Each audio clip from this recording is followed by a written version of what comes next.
يا خيمة دعوية تزهو بها أبهى وتشرق حولها الأنوار. يا خيمة دعوية تزهو بها أبهى وتشرق حولها الأنوار. يا أيها الشادي ترنم برهة قم حي أبهى فالأفاضل زار. يا خيمة دعوية تزهو بها أبهى وتشرق حولها الأنوار. يا خيمة دعوية تزهو بها أبهى وتشرق حولها الأنوار. يا أيها الشادي ترنم برهة قم حي أبهى فالأفاضل. السلام عليكم ورحمة الله وبركاته. إن الحمد لله نحمده ونستعينه ونستغفره ونعوذ بالله من شرور أنفسنا وسيئات أعمالنا. من يهده الله فهو المهتدي ومن يضلل فلن تجد له وليا مرشدا. وأشهد أن لا إله إلا الله وحده لا شريك له وأشهد أن محمدا عبده ورسوله صلى الله عليه وسلم. يا أيها الذين آمنوا اتقوا الله حق تقاته ولا تموتن إلا وأنتم مسلمون.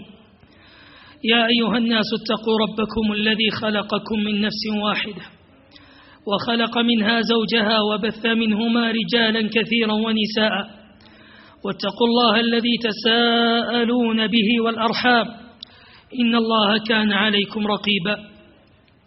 يا أيها الذين آمنوا اتقوا الله وقولوا قولا سديدا يصلح لكم أعمالكم ويغفر لكم ذنوبكم ومن يطع الله ورسوله فقد فاز فوزا عظيما. أما بعد إخواني في الله، فأسأل الله جل جلاله وتقدست أسماؤه كما جمعني وإياكم في هذه الساعة وفي هذه اللحظات وفي هذا المكان أن يجمعني وإياكم تحت ظله يوم لا ظل إلا ظله، وأن يجعلنا من المتحابين في جلاله جل جلاله، وأن يجعلنا ممن إذا عمل عملا أخلصه فتقبل منه جل جلاله وتقدست أسماؤه، اللهم آمين. كما ندعو لفضيلة الشيخ خالد ولمن أصيب من عائلته، نسأل الله جل وعلا أن يرزقهم العافية والصحة، وأن يجعل ما أصابهم كفارة، وأن يجعله طهورا، اللهم آمين يا رب العالمين. يقول الله جل وعلا في سورة العنكبوت في الآية 2: ألف لام ميم أحسب الناس أن يتركوا أن يقولوا آمنا وهم لا يفتنون.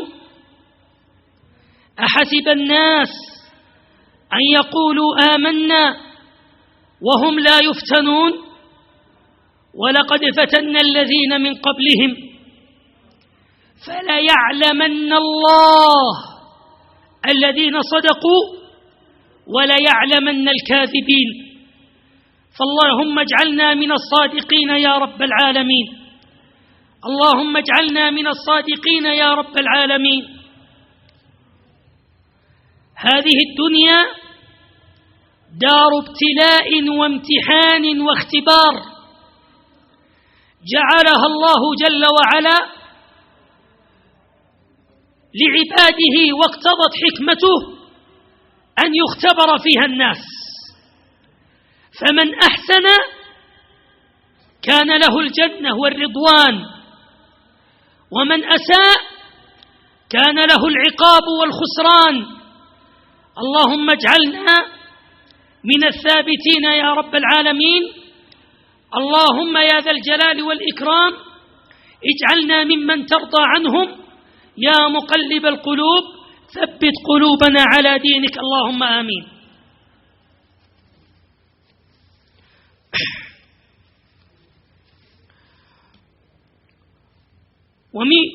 ومن الامتحانات والفتن والاختبارات التي تلاطمت وكثرت وعمت وطمت في هذا الزمان فتن الدين،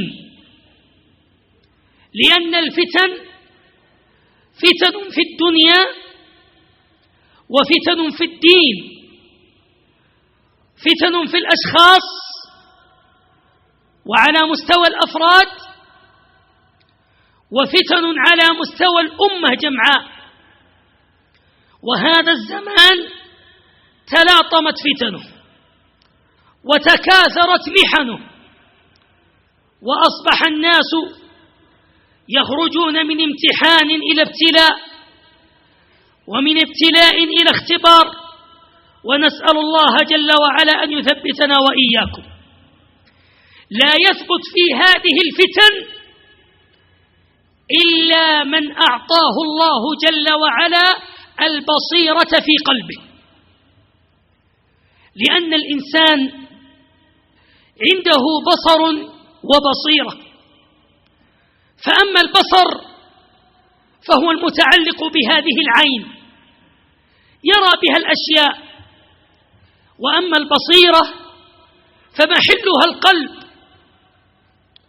والإنسان لا يفرق بين الحق والباطل بالبصر، ولا يفرق بين السنة والبدعة بالبصر، ولا يفرق بين المصلحة والمفسدة بالبصر، ولا يفرق بين الظلمات والنور بالبصر، إنما هي البصيرة. فإن كانت هذه العين لا تبصر إلا ما وقع عليه النور، فإن القلب يبصر من غير نور، إذ إن النور يخرج منه. نور البصيرة نور يجعله الله في القلوب، نص الله عليه في كتابه، وذكره النبي عليه الصلاة والسلام في سنته. نور يجعله الله للمؤمنين الصادقين. وما من عبد لله إلا وفي قلبه بصيرة، غير أن المؤمن تزيد بصيرته بالإيمان والتقوى والعلم والعمل والقرآن والعبادة وغير ذلك مما يأتي. وأما الفاسق والبعيد والكافر والمشرك فإنه يظلم هذه البصيرة، يسودها، يجعلها ظلمات بعضها فوق بعض، ظلمات بعضها فوق بعض، حتى يصبح أعمى لا يرى. ألم نسمع قول الله جل وعلا في سورة الحج في الآية 46 يقول الله: فإنها لا تعمى الأبصار ولكن تعمى القلوب التي في الصدور. إنها لا تعمى الأبصار ولكن تعمى القلوب التي في الصدور.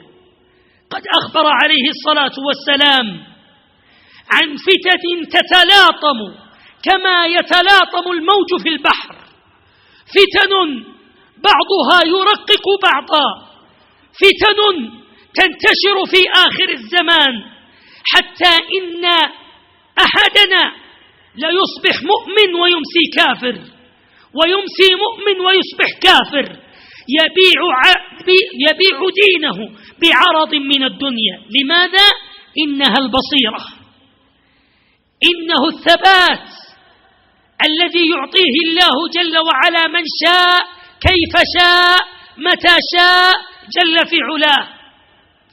فتن عظيمة من موت العالم الرباني إلى خروج المفتي الفاتن، من تبرج النساء إلى الدعوة إلى خروجهن وتحريرهن، إلى كثرة القتل، إلى تحليل ما حرم الله وتحريم ما أباح الله، إلى أن رأينا بأعيننا أن الفتن إذا جاءت الإيمان كما جاء في الحديث الصحيح: الإيمان إذا ظهرت الفتن في الشام. وها هي الفتن في الشام، رأينا بأعيننا وما زلنا نرى من يقتل ويضرب ويضطهد ويسجن ويدفن حي ويفعل فيه الأفاعيل، وما نقموا منهم إلا أن يقولوا ربنا الله. اسجد لبشار من دون الله، اسجد لبشار من دون الله، قل ربي بشار، بع دينك، بع عرضك، افعل ما تفعل، كل ذلك ويرفضون وما زالوا يرفضون. من يتكلم في هذه المواضيع فيقول لا تجعلها طائفية، بل طائفية، بل طائفية وأيم الله. المسألة مسألة عقيدة، مسألة عقيدة. من كانوا على الباطل ويسبون أمهات المؤمنين ويفعلون الأفاعيل يقولون هي طائفية، ويقتلون كل سني، ونحن نقول لا تقولوا طائفية، بل طائفية. حرب بين حق وباطل، حرب بين ظلمات ونور، حرب علنية، فتن، ولا يثبت في هذه الفتن إلا أصحاب البصيرة، من يعطيهم الله بفضله وكرمه البصيرة في قلبه.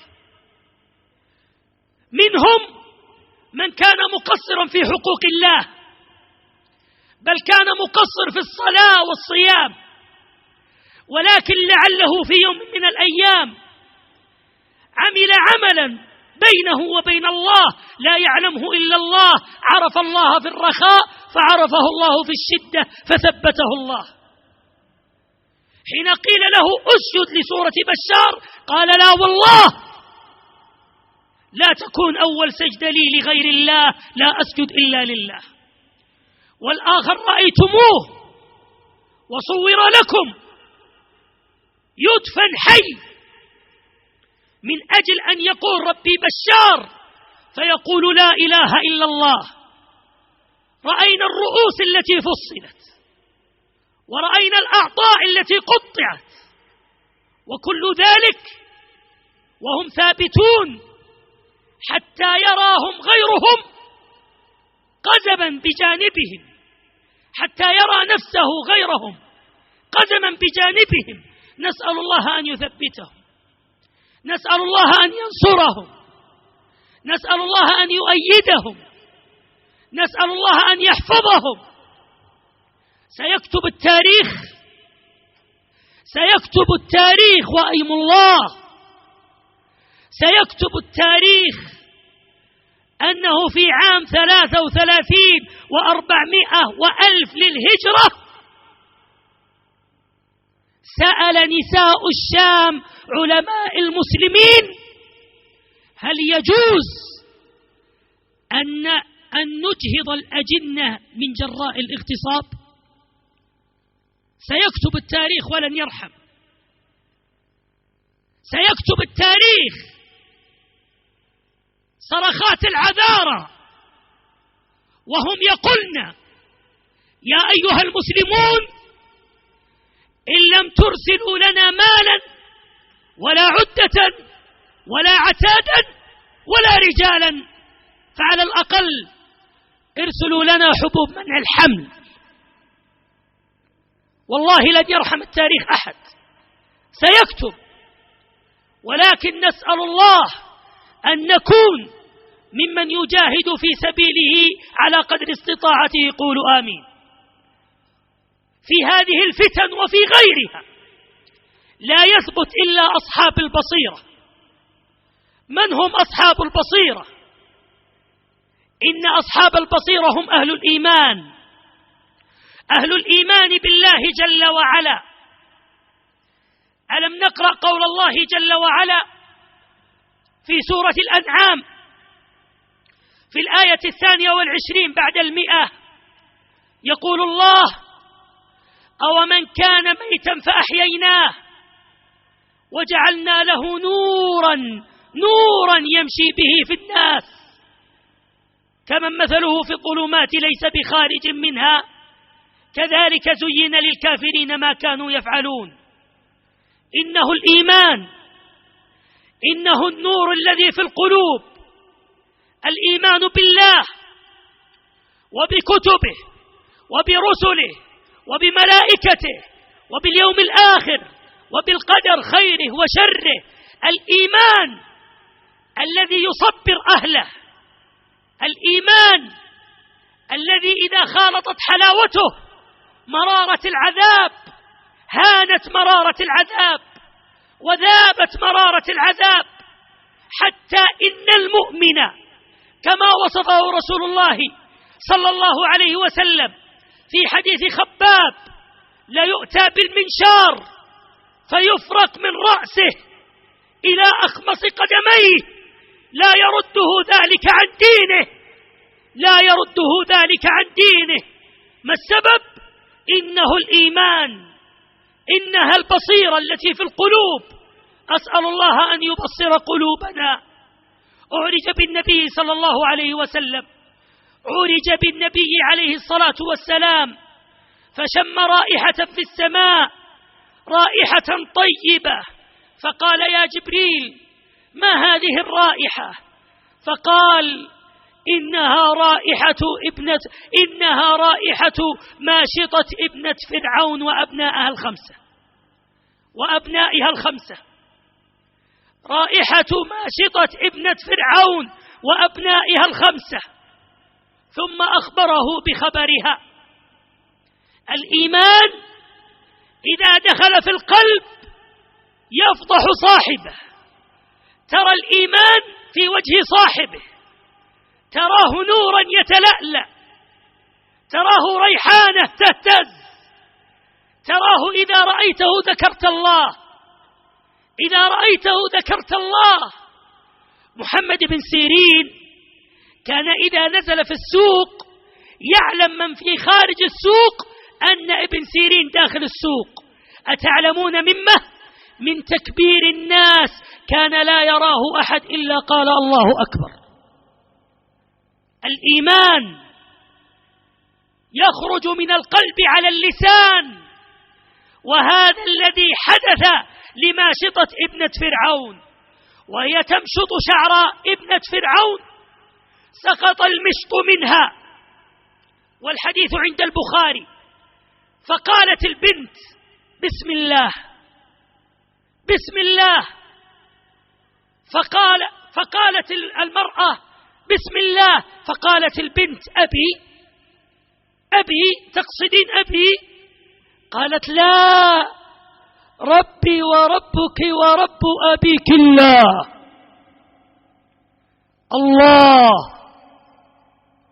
الله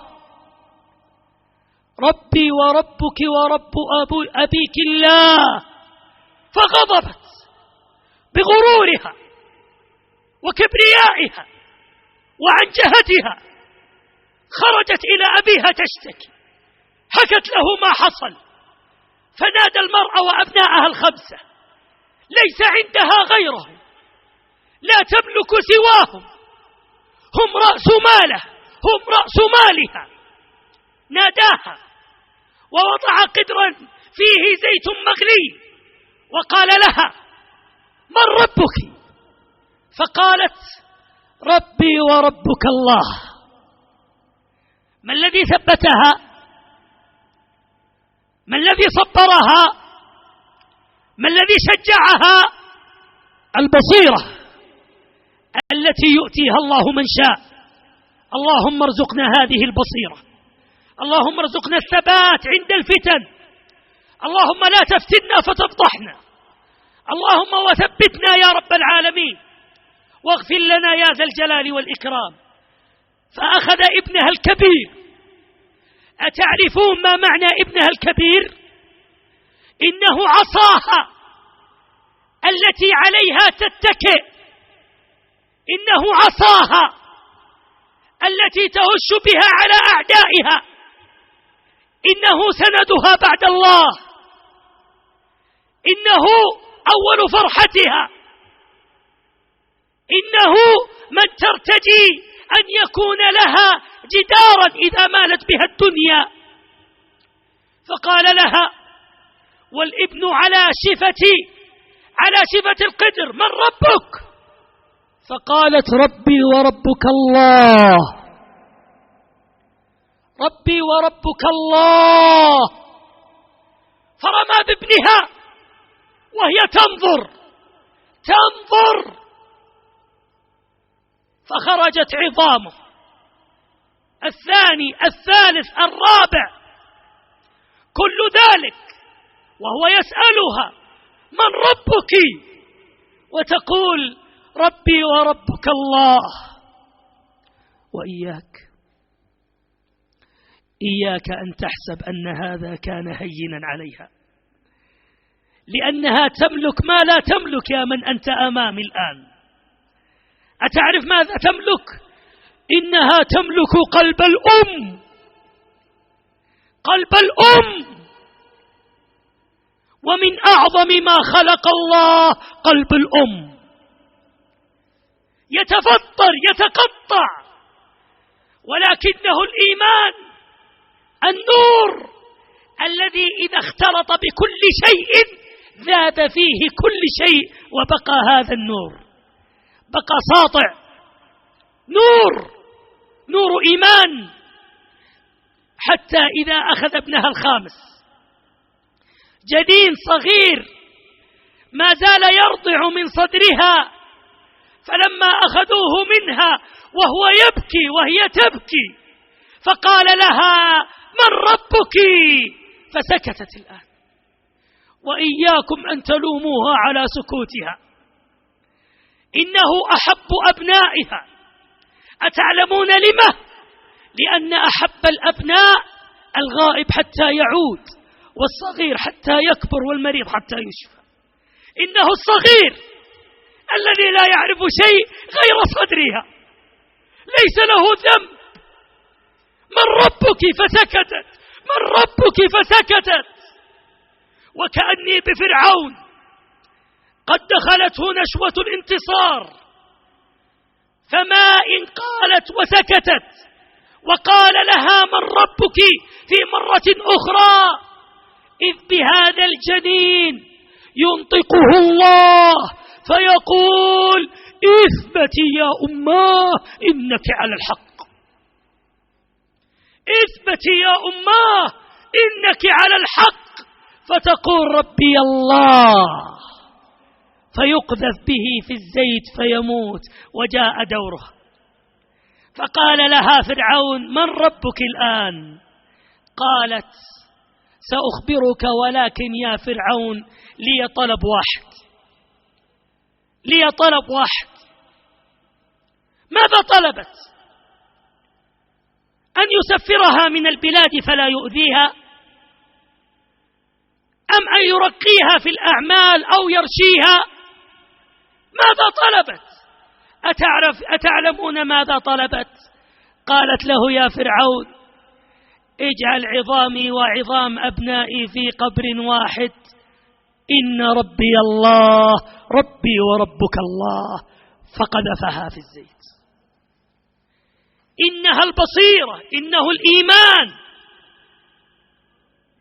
الإيمان. فابحث عما يزيد إيمانك، ابحث عما يزيد إيمانك، ابحث، اعمل الصالحات، أكثر من الطاعات، سبح رب الأرض والسماوات. وها هي آسيا امرأة فرعون يعذبونها، يربطونها، يقيدونها، يضعون الصخر عليها، يعذبونها في حرارة الشمس، كل ذلك من أجل أن ترجع عن دينها وعن اتباع موسى. يقول لها فرعون: ارجعي عما أنت فيه، فتقول: لا، ربي الله، إنها البصيرة.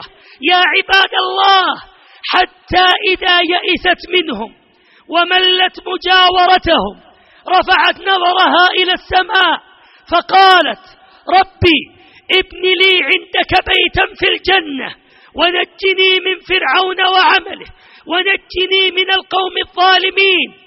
فلما بلغ البلاء وبلغت الفتنة عنق الزجاجة وثبت إيمانها وثبتت على يقينها وأبصرها الله جل وعلا، قال ابن كثير: فما إن قالت هذا وقد اختارت الجار قبل الدار، ربي ابن لي عندك أولا بيتا في الجنة، فما إن قالت هذا إلا وقد كشف الله لها الحجب فرأت قصرها في الجنة تجري من تحته الأنهار، فيه الخدم وفيه الحشم وفيه ما لم ترى عين ولم تسمع أذن، وهم يكلمونها وإذ بها تبتسم، فغاض من ابتسامتها فقتلها وظنها ماتت، وربي لم تمت.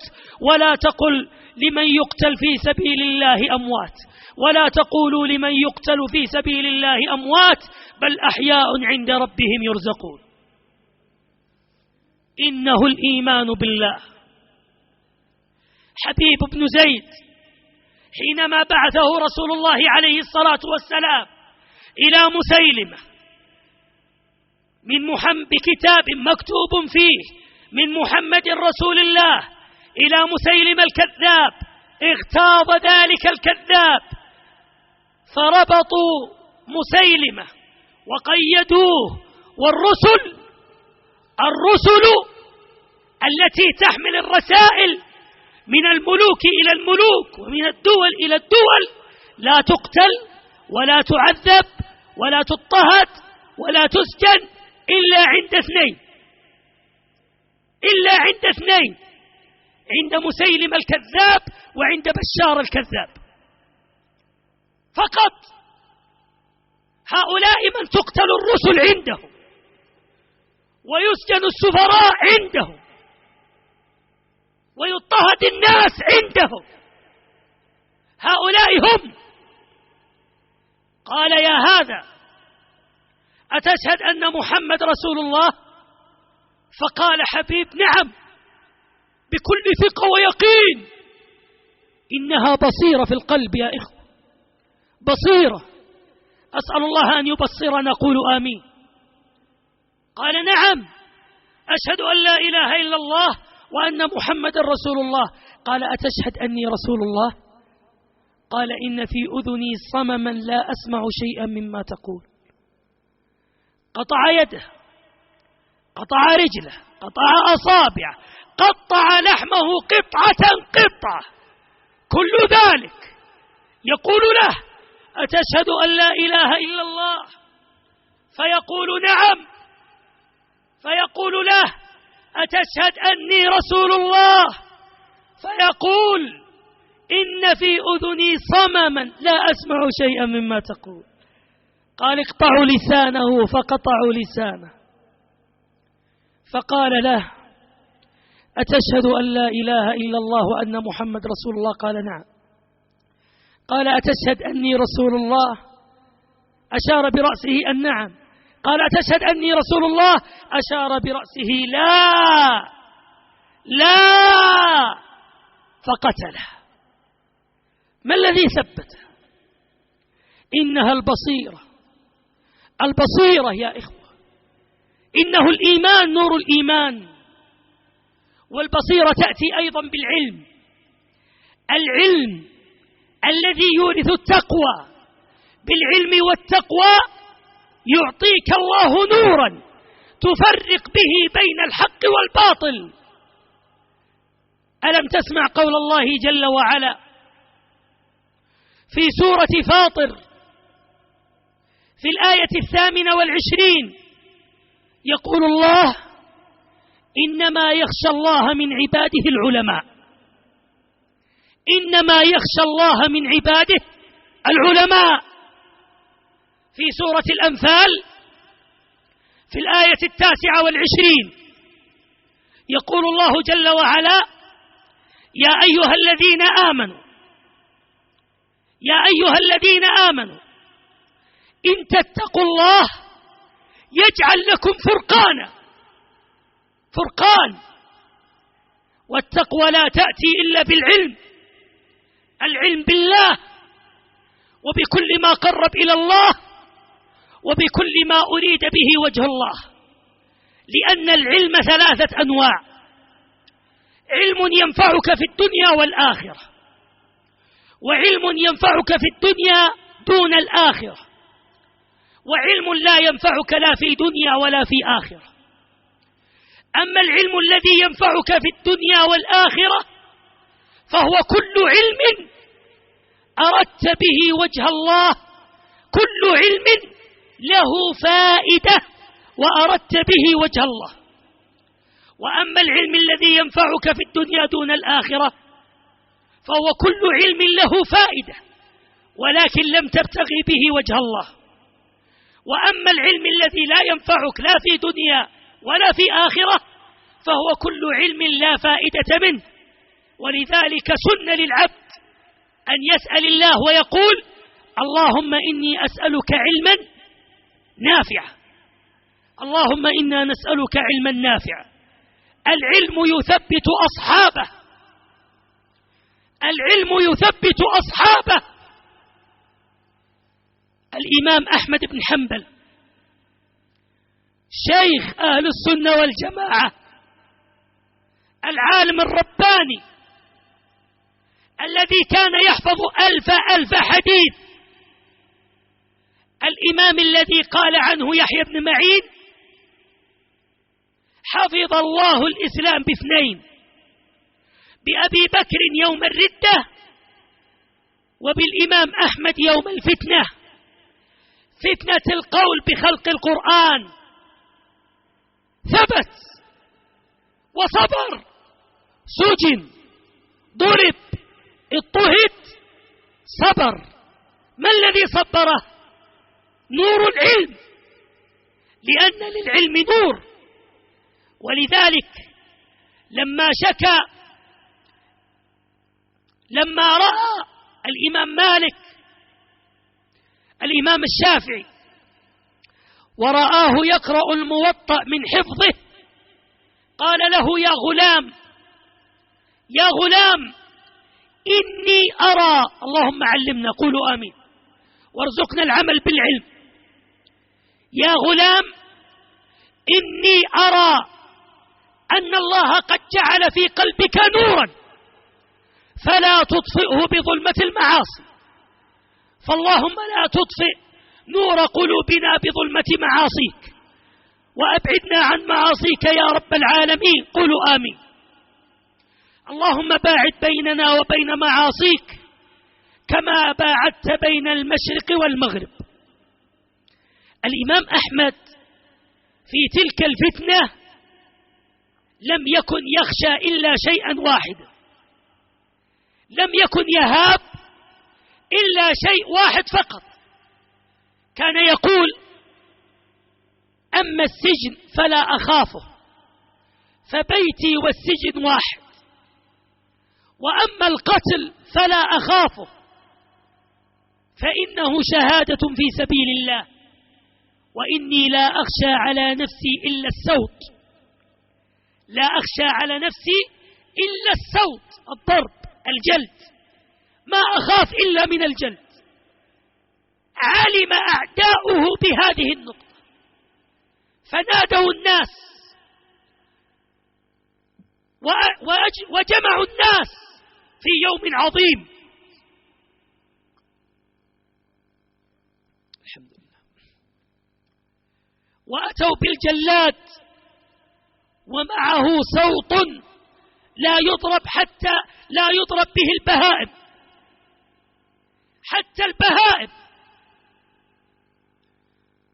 وأتوا بالإمام أحمد، وإذ بالإمام أحمد يمشي بين الناس، فلما رأى الإمام أحمد الصوت والجلاد ظهر الفزع في وجهه وظهر الخوف في وجهه، ورأى الناس ذلك، فقفز رجل من بين الناس، رجل كان يسمى أبو الهيثم الطيار. من أبو الهيثم؟ إنه أشهر لص في تلك المدينة، أشهر لص، أكبر حرامي، قفز اللص من بين الناس وقال: يا إمام أحمد، يا إمام، يا إمام.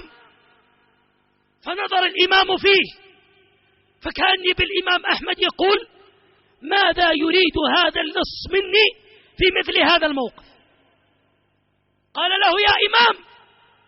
فنظر الإمام أحمد فقال: يا إمام، لقد جلدت 18,000 صوت بالتفاريق، يعني جلدت في حياتي 18,000 صوت.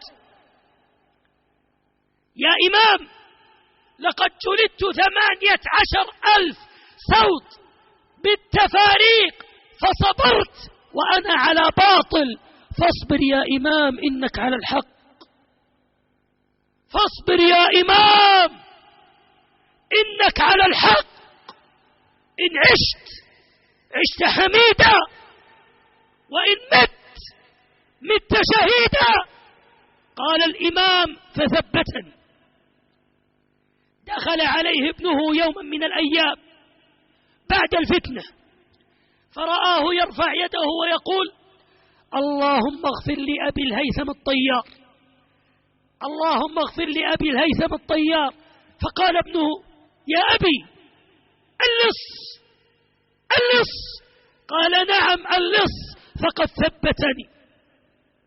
يقول الجلاد الذي كان يضرب الإمام أحمد ويجلد الإمام أحمد: لقد جلدته بالسياط جلدا، لو كان في فيل لانهد، لو كان في فيل لانهد، وإني كنت أضربه الصوت فأقول: أما هذا الصوت فسيخرج من فمه من شدة الجلد، ولأنه لا مكان في ظهره، انتهى ظهره كله دم وعظام حتى اللحم غير موجود، جلد. المفاجأة: والإمام أحمد يجلد في يوم من الأيام. أريدك تنتبه الآن، ركز. البصيرة، النور الذي يجعله الله في قلوب من شاء. اللهم ثبتنا يا رب العالمين، قولوا آمين. اللهم يا مقلب القلوب والأبصار ثبت قلوبنا على دينك، وارزقنا الإخلاص في القول والعمل. وهو يجلد، أحد العسكر بجانبه أحد الجنود يحب الإمام أحمد ولكن لا حول له ولا قوة، فما إن غفل الجلاد وغفل الناس، وإذ به يقول: يا إمام، يا إمام، يا إمام. فنظر إليه الإمام أحمد فقال له: يا إمام، أأتي لك بماء؟ يا إمام، أأتي لك بماء؟ فقال له الإمام أحمد: إني صائم.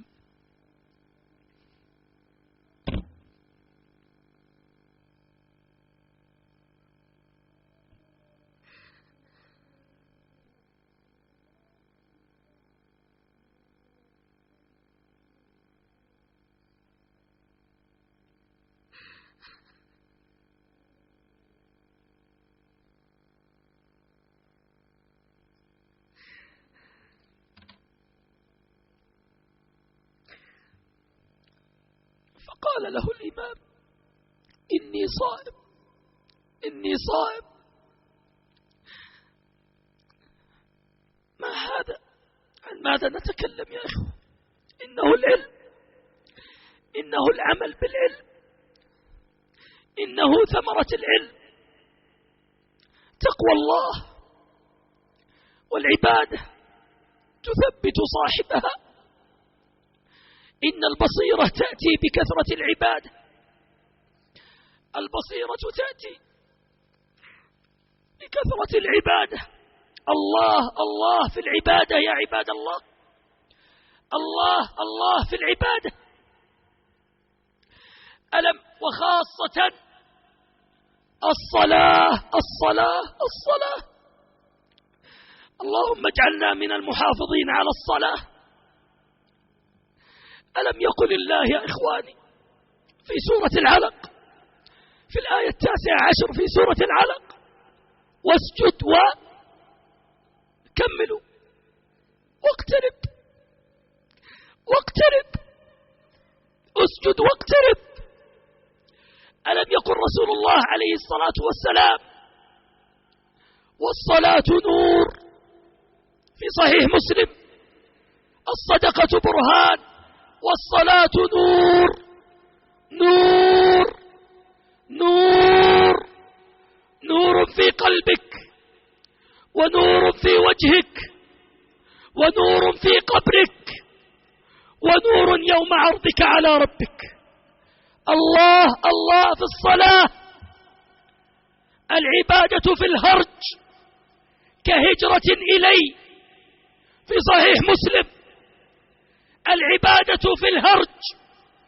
قال ابن حجر: الهرج له 9 معاني، ومعناه في هذا الحديث وهو عند كل العلماء: الهرج في هذا الحديث، العبادة في الهرج معناها العبادة في كثرة إذا تلاطمت الفتن وكثرت الفتن وعظمت الفتن. الله الله في العبادة. العباد الصادقين العلماء بربهم يثبتهم الله في أصعب المواقف. سعيد بن جبير التابعي الجليل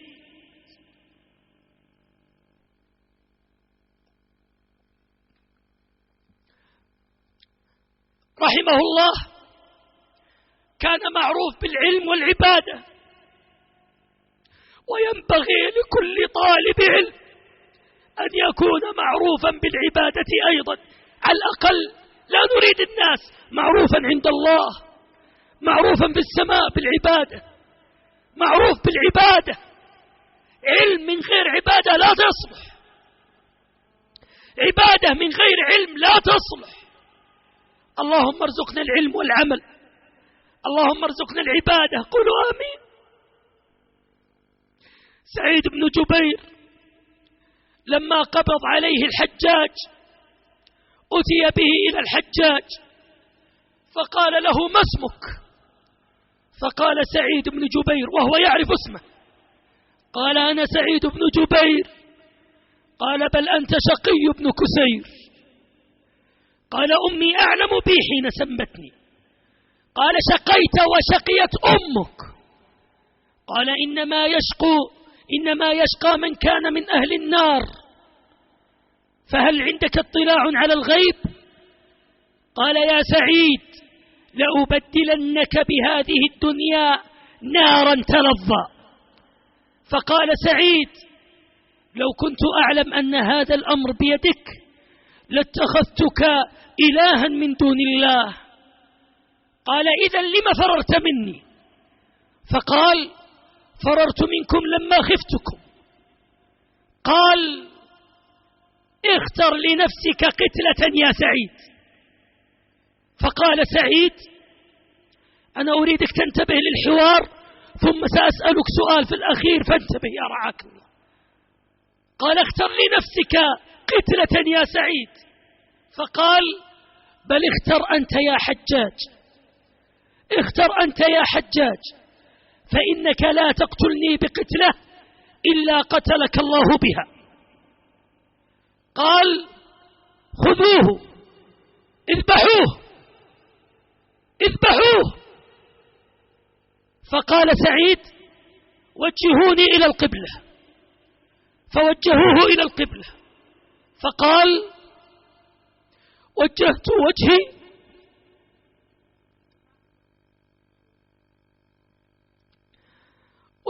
وجهي للذي فطر السماوات والأرض حنيفا وما أنا من المشركين.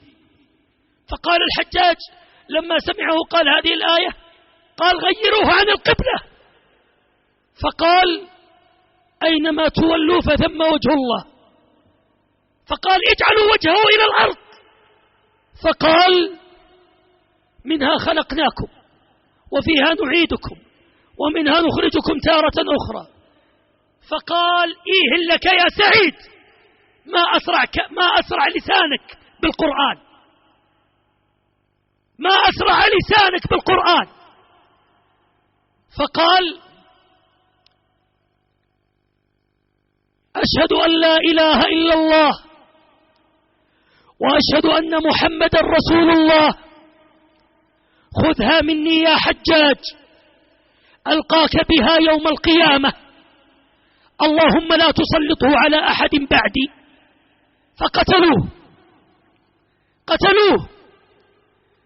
ومن تلك الليلة يصيح الحجاج في كل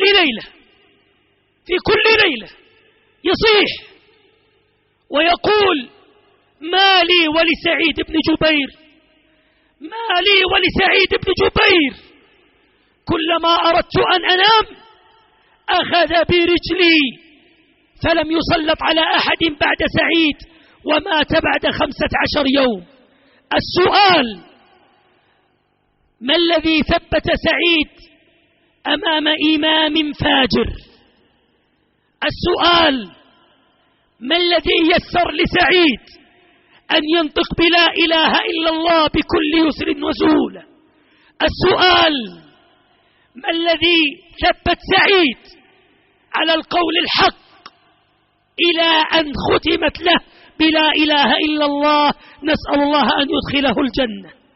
إنه العلم والعمل، إنه البصائر، إنه بصيرة، إنه نور البصيرة. رزقني الله وإياكم نور البصيرة. ختاما أقول إذا أردت نور البصيرة فالله الله الله في القرآن وفي غض البصر.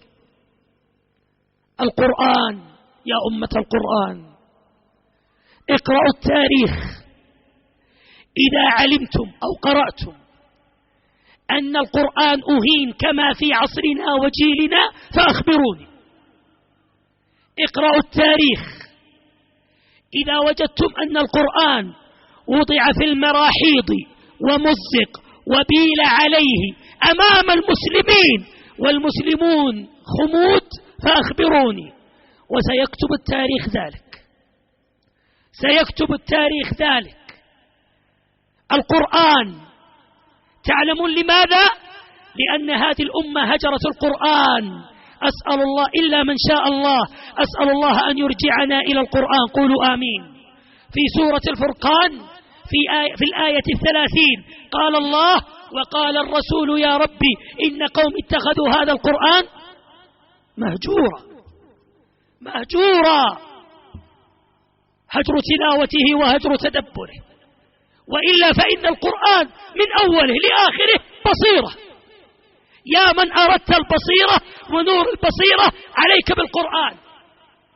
ألم تسمع قول الله في سورة الأنعام في الآية 4 بعد 100 يقول الله قد جاءكم بصائر من ربكم. وفي سورة الجاثية في الآية 20 يقول الله هذا بصائر للناس. وفي سورة الشورى في الآية 52 يقول الله لكن جعلناه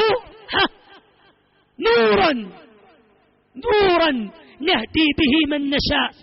تمسك بالقرآن. وأما غض البصر فلا أطيل فيه. ألا يكفيك أن غض البصر يعطيك نور في القلب؟ ألا يكفيك أن غض البصر عما حرم الله ذكر في أي سورة من القرآن؟ أخبروني. في سورة النور. الأمر بغض البصر في سورة النور لأنه نور على نور. سأختم بهذه القصة السريعة لكي نختم بالقرآن ونسأل الله أن يثبتنا، قولوا آمين، وأن يثبت إخواننا في الشام، وأن يعجل النصر، قولوا آمين، اللهم آمين. وإني أبشركم أنه قد جاءني خبر قبل هذه المحاضرة بنصر عظيم لإخواننا، نسأل الله أن ينصره بنصر عظيم جليل لإخواننا، نسأل الله أن ينصرهم، قولوا آمين. عمر المختار المجاهد الليبي ضد الإيطاليين جاهد وختم له وعمره 73 سنة. حينما قبض عليه جاء المحقق مع القاضي فيقول له النائب العام، يقول له المحقق: هل شاركت في قتال الإيطاليين؟ فقال: نعم.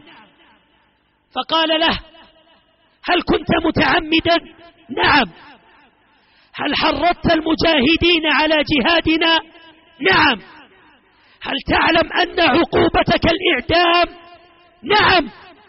هل أنت نادم على ما فعلت؟ لا لا لا. فقال: هل تعلم أنك ستموت؟ قال: نعم. هل تعلم أنك ستشنق وتعدم؟ نعم. أنا حزين أن تكون نهايتك هكذا، أنا حزين أن تكون نهاية حياتك هكذا. فقال الأسد: بل أنا فرح أن تكون نهايتي هكذا. فقال القاضي: اسكت. للمحقق: اسكت يا عمر يا مختار، سأعفو عنك، سأعفو عنك. فاستغرب عمر، قال: نعم تعفو عني؟ قال: نعم سأعفو عنك، ولكن بشرط واحد. قال: وما هو؟ قال: أن تكتب بيدك كتابا للمجاهدين أن يتوقفوا عن محاربة الإيطاليين. فقال عمر: إن السبابة التي تشهد في كل يوم أن لا إله إلا الله وأن محمد رسول الله في أكثر من 17 ركعة في اليوم والليلة لا تستطيع أن تكتب باطلا. الشاهد من القصة: فلما جاءوا ليعدموه وحبل المشنقة أمامه استأذنهم دقيقتين. تعلمون ماذا كان يريد؟ استأذنهم أن يقرأ آيات من القرآن وفي يده المصحف، مشتاق للمصحف. ختم له وهو يقرأ من البصائر، من البصيرة، فثبته الله ولا ريب. أسأل الله أن يقبله شهيدا.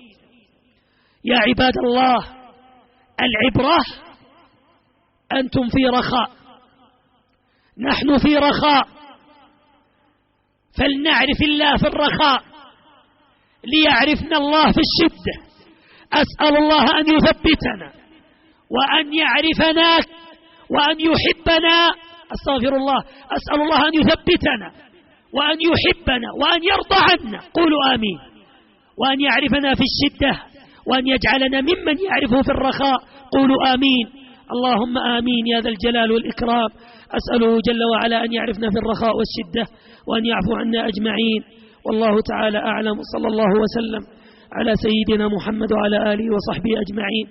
سامحونا على الإطالة، حفظني الله وإياكم.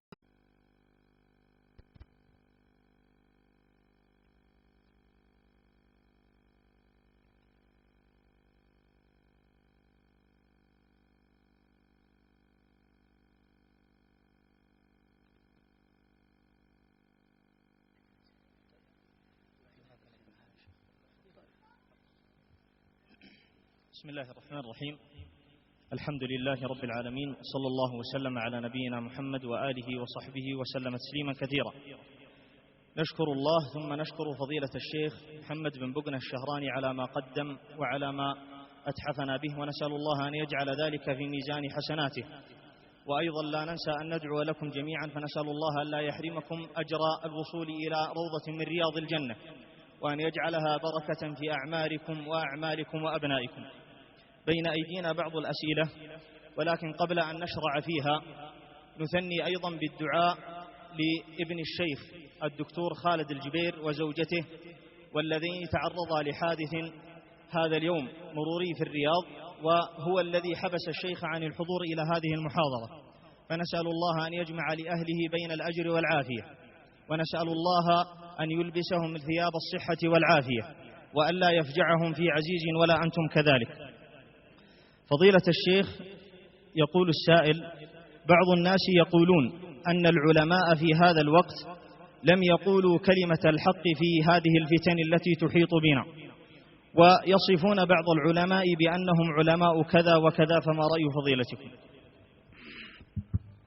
الحمد لله والصلاة والسلام على رسول الله.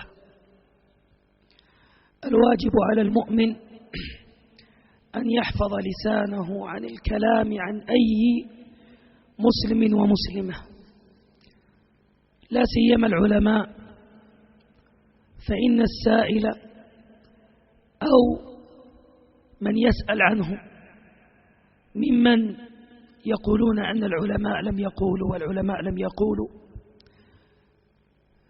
لم يحيطوا بأقوال أهل العلم، ولم يحيطوا بكلام العلماء في هذه الحادثة، بل إن كثيرا من العلماء تحدث في هذه الفتنة وتكلم بما يراه حقا أمام الله سبحانه وتعالى. وكثير من العلماء سجن في هذه الفتنة، وكثير من العلماء فتن في هذه الفتنة. ولكن الواجب عليك يا أخي أن تذهب بنفسك لأهل العلم وتسألهم: ماذا تستطيع أن تصنع أنت؟ ماذا نستطيع أن نعمل نحن؟ وكثير ممن يسأل وينتقد هؤلاء العلماء أو غيرهم لا تجده حتى يكلف نفسه بأن يقوم في آخر الليل ركعتين يدعو لإخوانه، ولا يكلف نفسه حتى بأن يطيل السجود في سجوده في صلاته المفروضة قليلا ليدعو لإخوانه، فهو أول المقصرين. لا نبرر قول من سكت أو سكوت من سكت أو قول من أخطأ، ولكن نقول: كل مسؤول عن نفسه، وأنت مسؤول عن نفسك، فانظر ماذا تستطيع أن تنصر إخوانك فافعله. وأما من تصدر للفتوى فهو محاسب عن موقفه، فقد يكون مكرها فلا يستطيع أن يتكلم لظروف أخرى، ولا نعلم أحوالهم، ونحسن الظن بعلمائنا، نحسن الظن بهم. نسأل الله جل وعلا أن ينصر إخواننا وأن يؤيدهم وأن ينصرهم وأن يعجل فرجهم، إنه ولي ذلك والقادر عليه. وكثير من العلماء تكلم كثير في القنوات وسمعناهم والحمد لله. نسأل الله جل وعلا أن يوفقنا وإياكم، الله أعلم. جزاك الله خيرا. في السؤال الثاني يقول: أبي يدخن أمامنا في المنزل وفي السيارة، وألاحظ تأثر أمي وإخواني وأخواتي، لكني لا أستطيع نصيحة أبي نظرا لصغر سني ولعدم توفر بعض الأدلة لدي، فما توجيهكم جزاكم الله خيرا؟ الحمد لله والصلاة والسلام على رسول الله. إياك ثم إياك أن تقسو على والدك، فإنه مبتلى، وهذا بلاء وهو مرض. ولكني أنصحك أن تكثر من الدعاء له في جوف الليل وفي الصلاة وبين الأذان والإقامة وقبل الإفطار من الصيام، أن يرزقه الله التوفيق لأن يترك هذا الدخان.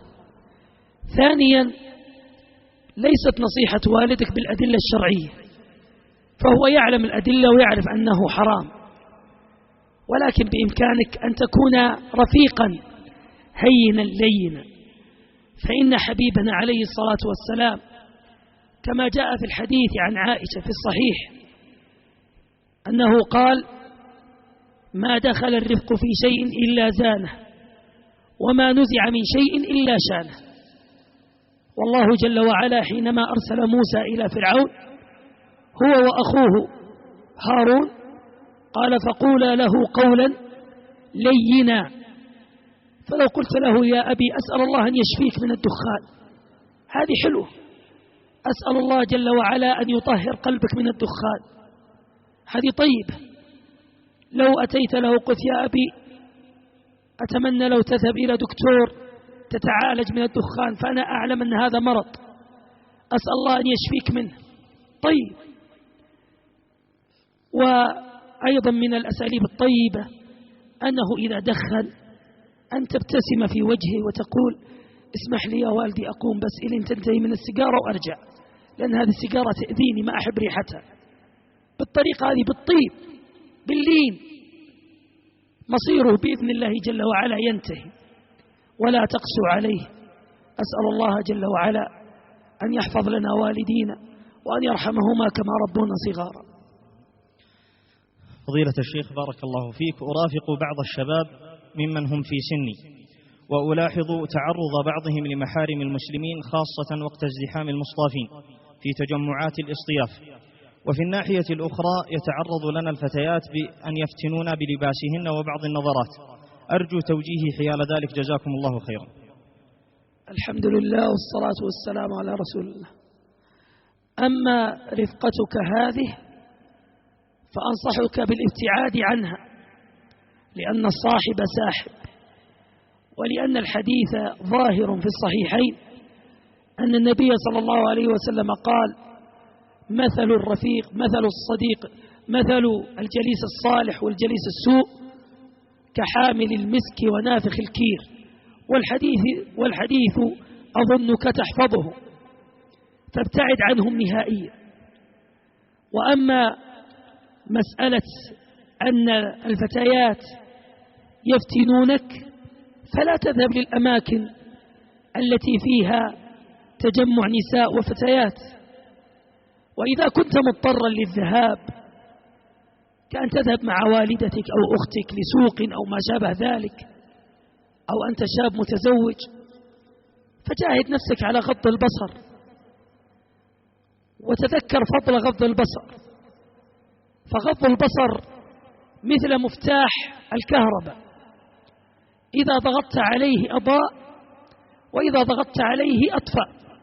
كذلك إذا غضضت بصرك عن الحرام جعل الله لك نورا في قلبك، أضاءت بصيرتك، فإذا أطلقت بصرك أظلمت بصيرتك. نسأل الله جل وعلا أن ينور بصائرنا. والأمر الثاني، تذكر أن هذه الفتاة لها أخ ولها أب ولها أقارب لا يرضون لها ذلك، فلا ترضى لها إلا ما ترضى لنفسك. ولذلك من علامات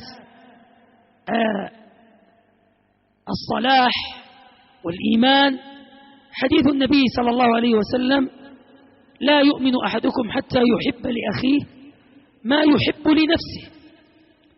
وعليك بسنة الرسول صلى الله عليه وسلم. في سورة الحديد في الآية 28 يقول الله جل وعلا: يا أيها الذين آمنوا اتقوا الله وآمنوا برسوله يؤتكم كفلين من رحمته ويجعل لكم نورا تمشون به، ويجعل لكم نورا تمشون به. إذا أردت النور فاتق الله وغض بصرك ولا تفتن نفسك، فإن فتنة بني إسرائيل، أول فتنة بني إسرائيل كانت في النساء. وقال سفيان الثوري: إن الشيطان إذا أيس من العبد جاءه من جانب النساء. إذا أيس الشيطان منك فلم يعرف كيف يغويك، كيف يجعلك تؤخر الصلاة، ولم يعرف كيف يجعلك عاقا لوالديك. لم يعرف شيئا من ذلك، أتاك من جانب النساء، فتنك بالنساء، فإن تغلبت عليه فقد أغلقت عليه آخر باب، فإن تغلب عليك وللأسف دخلت في أبواب الشر كلها. أسأل الله أن يحفظنا وإياكم، والله أعلم. اللهم آمين. جزاك الله خير. الإخوة في خيمة الأجر الدائم يرغبون منك جزاك الله خيرا توجيه للإخوة الكرام حول الاستقطاعات والتبرعات لإخوانهم في المكتب التعاوني بأبها. الحمد لله يا إخوة، كلنا ضيوف على إخواننا في المكتب التعاوني في أبها وفي خميس مشيط وفي غيرها. أنا ضيف، آجي من بيتي ألقي كلمات وأرجع، وأنتم تأتون تستمعون وتمرحون وتذهبون، ولا يبقى إلا هم جزاهم الله خير، الجنود المجهولين الذين يفعلون هذا كله ويجتهدون ويتعبون. يا إخوة، قبل أن ينشأ هذا المخيم أنا أعرف أحوال إخواني الذين لا أأتي والله عندهم يعني 1%، أنا أعلم ماذا يصنعون من بعد الفجر إلى آخر الليل وهم ينصبون ويكنسون بأنفسهم. تعلمون لما؟ لكي يوفروا على أنفسهم أجرة عامل في اليوم ب130 ولا ب100 ريال، يترك أولاده ليوفر الريال، ثم بعد ذلك نحن نذهب ونمضي، ويبقون هم منهم الحراس ومنهم من يجلس ومنهم من يتابع ومنهم من يرتب، ويجتمعون ويفعلون، وهناك طاقم عمل يحتاجون رواتب وأشياء. هذا في مخيمنا هذا، فما بالكم بالقوافل الدعوية التي تسير ليل ونهار، وما بالكم بالأشياء الدعوية، دعوة الجاليات، إسلام غير المسلمين، دعوة غير المسلمين، الذهاب إلى أماكن أنا أعلم أين يذهبون إلى أماكن والله إلى الآن لا أعرف أذهب إليها. يذهبون إلى أماكن يعلمون الفاتحة، يعلمون القرآن، يتركون أولادهم، أنا أعرف أحد المشايخ في هذا المخيم أخر رسالة الدكتور سنين طويلة، طلاب الشيخ أصبحوا دكاترة في الجامعة، وهو ما زال بسبب العمل الدعوي، وإلا هو لا تأخذ في يده 2-3 وينهيها، ولكن في سبيل الله وسبيل العمل الدعوي يؤخر مصالحه الشخصية، وغيرهم كثير. نعرف إخوان لنا هنا يعني لا يعلمون ماذا يصنعون بأولادهم إلا أن يأتون بأولادهم من الصباح معهم لكي يخدموننا نحن. يا إخوة، سأذكرك بآيات ونصوص من السنة. الله جل وعلا يقول في القرآن: وما أنفقتم من شيء فهو ردوا. لا أريد أسمع فهو يخلفه. الله يقول سيخلفه، ما أنفقتم من شيء فسيخلفه، الله يخلف عليه. ألا يكفيك وعد الله؟ هل يخلف الله الميعاد؟ طيب، كل شيء سألك الله أمرك الله به، إما أمر صريح أو غير ذلك، إلا أمر واحد طلبك إياه طلب، لم يأمرك به، إنما طلبك إياه النفقة في سبيل الله. من ذا الذي يقرض الله؟ حتى ما قال أعطني، قال أعطني قرض ورجع لك. يا إخوة، لو جاءك واحد كريم تستحي منه يستقرضك في بيتك والله لا تقرضه، تستحي منه، فما بالك بأكرم الكرماء. أكرم الكرماء يستقرضك ويقول لك أقرضني، وبعطيك ب10 أضعافها إلى 700 ضعف. اسمعوا هذه الفائدة العلمية. اختلف العلماء في الأعمال الصالحة، هل تضاعف إلى 700 ضعف ولا إلى 10 أضعاف فقط؟ قالوا كل الأعمال الصالحة تضاعف إلى 10 أضعاف، بس هل تضاعف إلى 700 ضعف؟ في خلاف. بعض العلماء قال وكل عمل صالح يضاعف إلى 700، وبعضهم قال لا، خلاف. ولكن لم يختلف العلماء، لم يختلف، كل أهل العلم اتفقوا على أن النفقة في سبيل الله تضاعف إلى 700 ضعف. اتفاق أن الصدقة والنفقة تضاعف إلى 700 ضعف. يا إخوة، أنت لو أتيتني الليلة في بيتي الآن، أو أنا أتيتك، أقل شيء لتكرمني أو أكرمك، أقل شيء لو بجيب دجاج وشوية حلويات، أقل شيء، هذا لو أنا متواضع. لو أنا طبقت حديث سلمان نهينا عن التكلف عند الإمام أحمد، أقل شيء 100 ريال مع عصيرات وحلويات وكذا. ولو ذبحنا 500 و1000 و2000، بل أكثر عزايمنا تتجاوز 3000. يا إخوة، المسألة مسألة استقطاع شهري ما تشعر به. يا إخوة، نحن ننزل السوبر ماركت نصرف 100 و200 ونحن واقفين. عند صاحب الفول والتميس نصرف أقل شيء 15-20 ريال لو عندنا 2-3. يا إخوة، فما بالك باستقطاع لا تشعر به، 50 ريال 100 ريال. سأذكرك بآية أخرى، يقول الله جل وعلا: ها أنتم تدعون لتنفقوا في سبيل الله فمنكم من يبخل، ومن يبخل فإنما يبخل عن نفسه، والله الغني وأنتم الفقراء. ها أنت تدعى لتنفق، تستقطع. إخوانكم في خيمة الأجر الدائم، الأجر الدائم، لاحظت أنه تأتيني رسالة في الجوال أنه مكتوب أمر مستديم يقطع كذا، استقطاع مبلغ.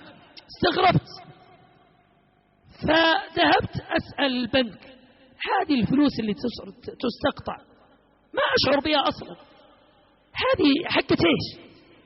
فقالوا: هذا أمر استقطاع من عام كذا، من عام 1417، وهو يستقطع كل شهر وأنا لا أعلم. إذن أجر دائم. النبي صلى الله عليه وسلم يقول: قال الله عز وجل، حديث قدسي، قال الله: أنفق يا ابن آدم ردوا، أنفق عليك، أنفق عليك، أنفق عليك، أعطيك. فما بالك إذا أنفق عليك الله؟ اللهم إني قد بلغت، اللهم فاشهد. إخوانكم في خيمة الأجر الدائم يريدون منكم استقطاع لكي تمشي. أتعلمون، أنا أعلم المخيم الماضي كان عليهم دين فوق 1,000,000، المخيم اللي قبل، وهذا المخيم دون. إن لم نسددها نحن أهل الخير، أسأل الله ذلك، فمن يسددها يا إخوة؟ بأشياء بسيطة نفعلها، لا والله لا نلقي لها بال. أسأل الله جل وعلا أن يعوض علينا خير وأن ينفق علينا، والله تعالى أعلم. جزاك الله خير وكتب الله لك الأجر فضيلة الشيخ، وكذلك الإخوة الحضور.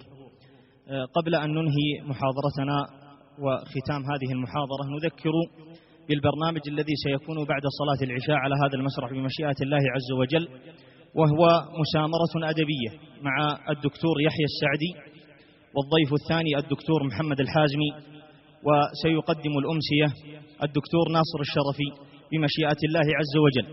إضافة إلى أن ننبه إلى أن هناك فعاليات كثيرة تحوي هذه الخيمة، خيمة الرجال، وهناك خيام أخرى مجاورة لهذا الخيمة، خيمة الفعاليات الرئيسية، سواء المعارض، سواء الخيمة الشبابية، سواء الخيام الأخرى المصاحبة، أو كذلك الطفل. إضافة إلى أن هناك برامج مستقلة ومميزة جدا للنساء في الخيمة الخاصة بهن. ومن البشائر والفضل من الله عز وجل على هذا المخيم ولله الحمد والمنة أن إحدى الجاليات من النساء الخادمات التي كنا يعملن في خيمة النساء ستشهر إسلامها بمشيئة الله عز وجل بعد قليل في المسرح خيمة الفعاليات الرئيسية عند النساء، فهذا فضل من الله ومنه. وختاما نشكر الله عز وجل على تيسيره مثل هذه المحاضرات، وعلى تيسيره لنا أن نحضر وننهل من هذا فضل الله عز وجل، ونسأل الله ألا يحرمنا ولا أنتم الأجر. وكذلك فضيلة شيخنا فارس هذا الميدان، والله أعلم، وصلى الله وسلم على نبينا محمد. السلام عليكم.